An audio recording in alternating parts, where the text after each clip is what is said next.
বড়সড় দুর্ঘটনার হাত থেকে রক্ষা পেল বিকানির হাওড়া এক্সপ্রেস। হাওড়া আসার পথেই আসানসোলে দুর্ঘটনা, ট্রেনের উপর হেলে পড়ে ইলেকট্রিক পোল। দ্রুত মেরামতির কাজ শুরু করেছে রেল। যে খবরের দিকে আমরা নজর রেখেছি, রক্ষা পেল অল্পের জন্য বিকানির হাওড়া এক্সপ্রেস।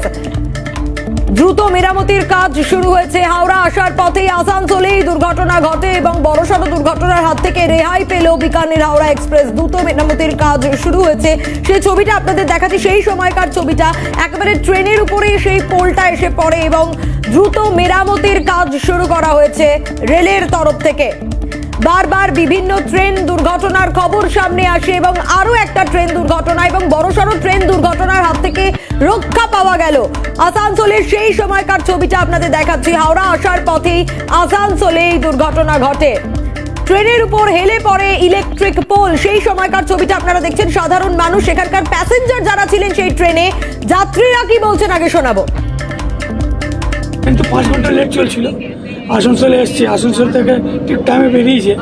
বেরোর পর এই সামনেই খম্বা আছে, আমার খিড়কির সামনেই খম্বা আছে, ও খম্বাতে হঠাৎ করে আওয়াজ এসছে। তো আমরা ভাবলাম হয়তো কোনো অ্যাক্সিডেন্ট হয়েছে, কিন্তু দেখলাম না, এই খম্বাতে তারটা টুটে ভেঙে এই বগির উপরে ছড়া হয়ে গেছে। अच्छा, किस तरह से कुछ आवाज हुआ था? हाँ, आवाज थोड़ा सा आया था। पूरा शटडाउन है, बहुत देर से खड़ी है, 1-1.5 घंटा हो गया ट्रेन खड़ी हुई है। ত্রিনাঞ্জন আমাদের প্রতিনিধি রয়েছেন আমাদের সঙ্গে টেলিফোন লাইনে। ত্রিনাঞ্জন, এ বছরে আমরা অনেকগুলো ট্রেন দুর্ঘটনা দেখেছি, আবারও একটা বড়সড় ট্রেন দুর্ঘটনার হাত থেকে রক্ষা পাওয়া গেল। দেখো প্রিয়া, যে বিষয় হচ্ছে একেবারেই বড়সড় দুর্ঘটনা থেকে রক্ষা পেল যাত্রীরা এবং ট্রেনটি আসছিল বিকানির থেকে, যোধপুর বিকানির থেকে আসছিল, হাওড়ার দিকে যাচ্ছিল। এমনিতেই ট্রেনটা 5 ঘন্টা লেট ছিল এবং তারপরে আসানসোলে ঢোকার পরেই আসানসোলের বিটুপাড়া এলাকায় যে বিরাট রয়েছে তার পাশে যে রেল লাইন, সেইখান দিয়ে যাওয়ার সময় হঠাৎ কিন্তু ইলেকট্রিকের পোল হেলে যায় এবং ট্রেনের উপরে পড়ে এবং তড়িঘড়ি ট্রেনটিকে দাঁড় করানো হয়, কেন যে কোনো মুহূর্তে বড় ঘটনা ঘটতে পারত। তারপরেই খবর পেয়ে রেল প্রশাসন ছুটে আসে এবং প্রায় 2 ঘন্টার চেষ্টায় পরিস্থিতি নিয়ন্ত্রণে আনে। 2 ঘন্টা পর আবার ট্রেনটা হাওড়ার দিকে রওনা হয়।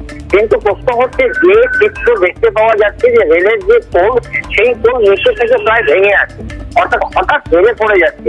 এর ফলে কিন্তু মেনটেন্যান্স নিয়ে একটা প্রশ্ন উঠছে। যদিও রেল কর্তৃপক্ষের দাবি যে তারা খুব তাড়াতাড়ি কিন্তু সমস্যার সমাধান করেছে এবং ট্রেনটি হাওড়ার দিকে রওনা হয়েছে। তবে যথেষ্টই চিন্তিত হয়ে পড়েছিল যাত্রীগণ, যেহেতু হঠাৎ একটা বিকট আওয়াজ হয়, তারা মনে করছে যে অ্যাক্সিডেন্ট হয়েছে এবং সে কারণেই কিন্তু যথেষ্ট তারা হতচকিত হয়ে পড়েছিল। সোনিয়া, ধন্যবাদ ত্রিনাঞ্জন।